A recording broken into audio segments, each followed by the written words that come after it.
Growing up, there was a phrase I heard repeatedly. Like a girl. You run like a girl. You throw like a girl. You cry like a girl. Each time, it was meant to diminish and belittle, a subtle way of signaling that the worst thing a boy could be was a girl. It was clear. Femininity was seen as a weakness, an obstacle to achieving one's potential. In society, there has always been a distinct divide between men and women, but when it comes to healthcare, that divide seems to vanish. While women face unique challenges in nearly every other area of life, within the doctor's office, they are often treated the same as men. This lack of recognition of biological differences has deepened the health disparities that women face. For years, car crash tests were performed using only male dummies, ignoring how women's bodies differ in size, muscle distribution, and injury risk. The result? Women were nearly 50% more likely to suffer serious injuries in car accidents. Similarly, medical research has followed this flawed pattern.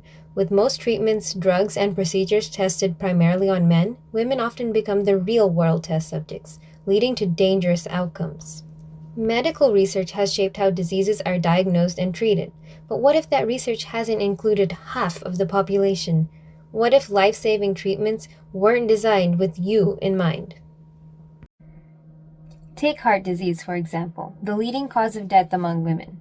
For decades, research focused almost entirely on men, assuming that women's bodies would react in the same way. And the result?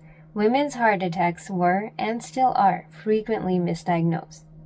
In 1991, Dr. Bernadine Healy, the first woman to lead the National Institutes of Health, or NIH, coined the term Yentl syndrome to describe how women had to present themselves like men in order to receive adequate cardiac care. Her work relieved the long-standing exclusion of women from medical research. We had to demonstrate that there were differences between men and women, and there were consequential differences that affect morbidity and mortality. That has been shown. We've seen how to save lives because of it.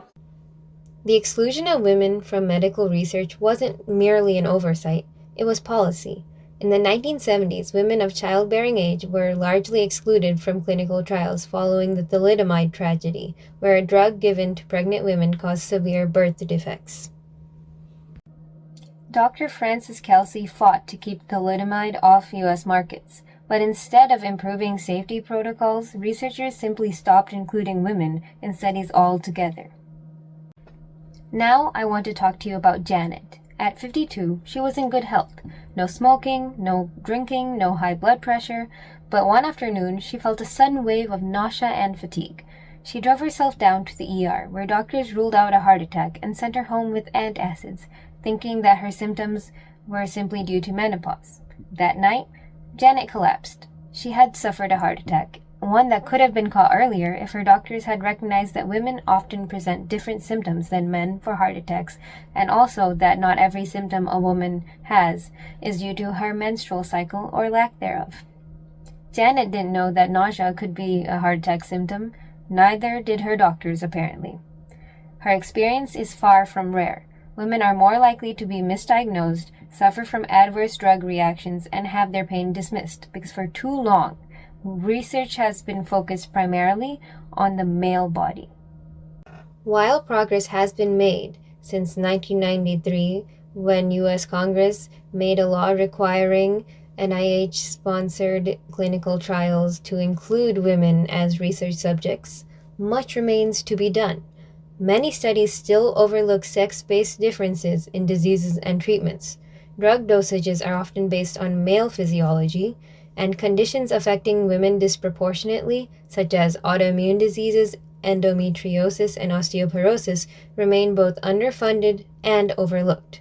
And many medical schools still don't teach enough about how illnesses manifest differently in men and in women. The future of medicine depends on recognizing and closing these gaps. That means involving more women in clinical trials, prioritizing research into female-specific conditions, training doctors to identify gender biases, and advocating for equitable healthcare policies. Science should benefit everyone, and that begins by ensuring that everyone is part of the conversation.